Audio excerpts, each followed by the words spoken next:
We're here in Colorado Springs, and I've ran into my good friend, Tom Hughes, and you guys need to tune in to Prophecy Watcher because Tom's going to be speaking twice, I think, right? Twice, yep. What are the topics you're going to be teaching on? The first one's going to be on the great men of the earth. And, okay, explain that one. And listen, I'm not going to be naming names because we've all heard them. You've all know Harari, Schwab, all that. So I'm not getting into the names. What I'm going to get into things that are behind the scenes that pretty much almost everybody is blind to help people connect the dots. This is why that is happening. Very specific things. And the next one is going to be making God in the image of man, because ultimately this is about dethroning Jesus, which won't work. Right. But why are they doing certain things? So they're two different messages, but we know all these things are going the same way. Yeah. It is about Satan trying to be the one who rules this world, achieve his power, and ultimately Antichrist sit in the temple. But I'm not going to be talking about Antichrist himself, but what is all of these other political things that are happening right now, science world and so forth. So let me ask you a few questions, probing questions for the audience. It seems, Tom, that everything's going to Hades in a handbasket, and it's hard to see the positive. So help people understand, okay, I'm watching the United States crumble. I'm watching these Yuval Harari guys implement their system. No one's holding them back.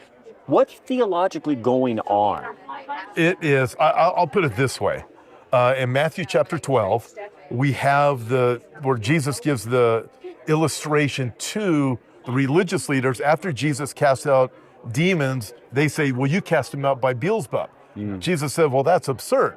And then he gives two things that are happening right now, and this tells us why we have Biden as president. Yeah. He says, a house divided against itself cannot stand, and America is extremely divided. The entire Western world is. You have a phenomenal message you did this morning on Israel and the Jews. Olivier Melnick is speaking right now on the Jews specifically, and we have a very divided world over Israel. Right, and over just right, left, everything, right, is divided. But then he says something else. He said, also, the thief knows that he can't take the house unless he first binds the strong man. Good point. And what's happening right now is the strong man is being bound, and that's why Biden is president. Yeah. And even if he gets removed, you put a Newsom or whatever, guess what? He is all part of this. Each one of these are the strings around America binding. And this is why we have this need to get the truth of the message out there, because Jesus wins. That's why we're able to say these things with joy. Be passionate about it, still sleep at night, because we know that we're told, hey, this is what it's going to look like.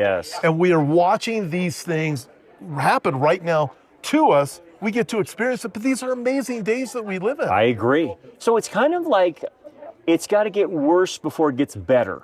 Because the good news is the Lord's returning. Eventually, he's going to establish his kingdom.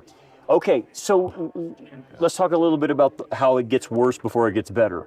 What are some things people out there in the audience need to be focusing in on as a kind of a timing element? I'm not saying you predict the rapture or anything like that, but I'm saying, what are some things, big ticket items people need to be looking at next 6 months to a year on the prophetic timetable, stage setting, I guess?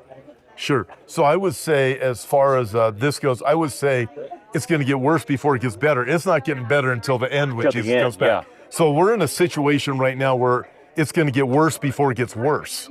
And when we understand that, I know it's upsetting to people, but if you understand correctly, you're going to be good through it. Your faith will grow stronger. But we have the election coming up in November. This is a huge factor. We have the conference you're going to be speaking at the weekend after, the Friday, Saturday, Sunday after the election.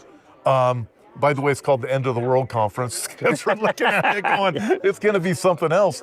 But we look at this, so the election's coming, regardless of what happens in the election, we know the deceit is going to increase. So I'm very concerned about the deception that's happening right now on both the right and the left. With, you know, what you're talking about with Israel, and how many people are you and I experiencing right now that we formerly thought were on our side? They were on the right. We were going the same direction over the pandemic, over everything else.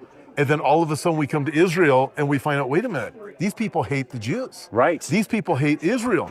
So I would expect the deception to increase, even within our prophecy circles. The crazy predictions about the rapture is going to happen tomorrow, the nonsense that's out there. This type of deception is only going to increase. The attacks against Israel, they may ebb and flow, but I would expect the war in the north to get to really become unbelievable. Yes, I agree with you. believe that Damascus chapter 17 is Isaiah 17 with Damascus Yeah. is still a future prophecy. So I expect we could experience something like that. But we will see an increase in these things. But deception, to me, is a key factor. And with the election coming, it's like, hold on. Yeah, no, good point. I think those are really some big signs to look for and stage setting. So, Tom, you're doing a lot of traveling these days. You're speaking a lot. And the Lord's put it on your heart really to get this message out. Speak to why that's happening, because I think you and I both see the failure of the church not doing their job, which then the responsibility falls on your shoulders to get this information out. Well, it is. I was talking with a friend, James Cadiz, about this. Okay.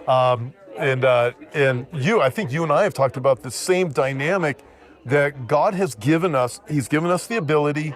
It's hard work. It's a lot of time. It is stressful. It's hard on our family. It's a lot of research. It's a ton. I'm up for hours last night doing research just for a message today. Right. And yet we do this all the time, but it never is ending.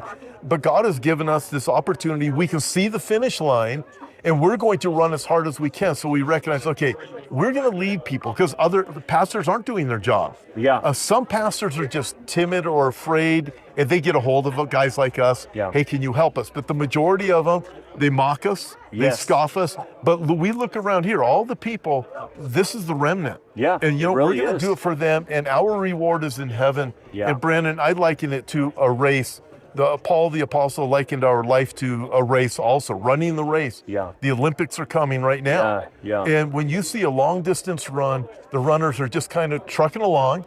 Once they reach the final turn and they see the finish line, every one of them, even the one who knows he's going to finish last, runs as hard and fast as he can, because he sees that finish line. Great illustration. And this is, we all claim we can see the finish line. Well, doggone it, don't sit in a chair. Amen. No runner in the secular world is going to pull up a chair and just say, oh, come and get me, Jesus, That's right? No, every single runner is going to run as hard and fast as he can, as if he's going to get the prize, even if he knows he's not going to win. Yeah. This is what we have to do. And because of that, we lead. We hope more and more people will say, I've got to get in. I've got to run too. Right. And ultimately, our reward is in heaven. Amen. Amen. So, guys, good words from Tom. Make sure you tune in to his 2 messages here at Prophecy Watchers. I'm sure you can download that from Prophecy Watchers. Tom, how do they get a hold of you? How do they find you? HopeForOurTimes.com. Best way, HopeForOurTimes.com. Perfect. Appreciate you, man. Great. God bless you, man. Thank you.